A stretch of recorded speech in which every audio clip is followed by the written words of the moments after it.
Hello बच्चों, let's see the question.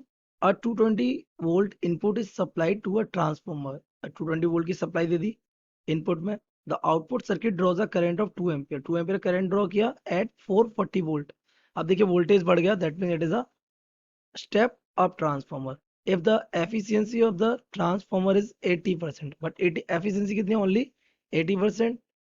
The current drawn by the primary winding of the transformer is option A 5 ampere, option B 3.6 ampere, option C 2.8 ampere, and option D 2.5 ampere. So let's see the key concept of this question.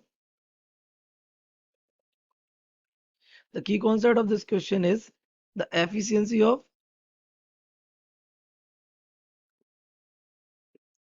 transformer. Transformer की बेटा क्या efficiency, तो ये क्या होता है? Define, it is defined as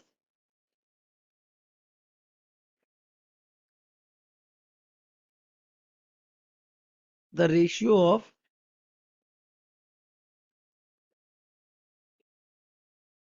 output to input power. यानी आपको आउटपुट कितना मिल रहा है कितना इनपुट देने पे. तो ये सीधा लॉजिक बनाता है कि that P2 is equal upon P1. It is given by eta. What? Efficiency. तो ये आपका एफिशिएंसी हो जाता है. यहाँ से अगर मैं आउटपुट की बात करूँ तो P2 will become eta times of P1. तो दिस इज द लॉजिक, है ना. तो हमें क्रेडेंशियल्स गिवन है. आपसे बोल रहा है कि एक कॉइल थी तुम आपके पास ये, और एक कॉइल थी आपके पास ये. आपको यहाँ से इनपुट दिया, आपने आपने यहाँ से कितना इनपुट दिया? आपने इनपुट दिया 220 वोल्ट का. यहाँ पर आपका करंट बन गया I1 मान लेते हैं. This is V1, this is I1. इसके बाद वो क्या बोल रहा है कि आपके आउटपुट में करंट चल रहा है कितना? I2 इज इक्वल टू कितना चल रहा है? करंट आपको गिवन है, इट इज ऑफ 220 एम्पियर. कितना? Sorry 2 ampere. कितने वोल्ट पे? 440 ऑफ वोल्ट पे. ये आपको क्या है? V2. और ये आपका क्या है? I2. पूछ क्या रहा है? The current in the 2.5, sorry current in the primary winding, है ना. ये I1 आपसे पूछ रहा है.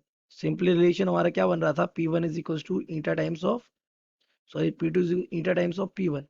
अब हमें गिवन है ईटा कितना है हमारा? Eta is given by 80%.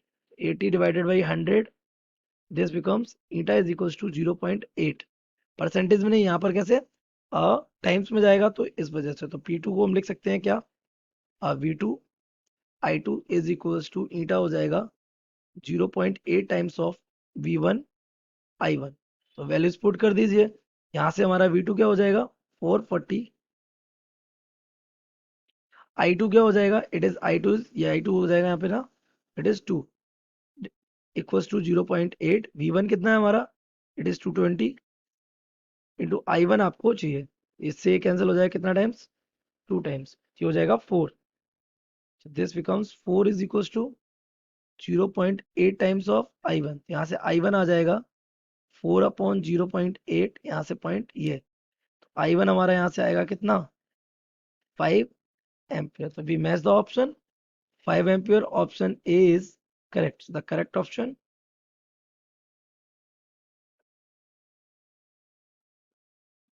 A. I hope you have understood it well. Best of luck.